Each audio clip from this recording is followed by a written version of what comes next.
ചോദിക്ക്. അത്ര അറിയാം അവള് കൊച്ചിന് കേട്ടോ. അപ്പൊ ഷെഫി നമ്മളെവിടെ പോവാ? എന്തിനു പോവാ? ഷെഫിക്ക് ഞങ്ങള് അങ്ങനെ ചുമ്മാ ഒക്കെ നിസ്കാരം കഴിഞ്ഞിട്ട് നമ്മളിതാ നേരെ മനാമയ്ക്ക് പോകണം കേട്ടോ.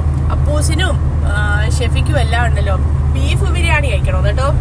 ഇങ്ങനെ ബിരിയാണി കഴിക്കാൻ വേണ്ടി നേരെ മനാമയ്ക്ക് പോകണം. നമുക്കിനി ബിരിയാണി കഴിക്കുമ്പോ കാണാം കേട്ടോ.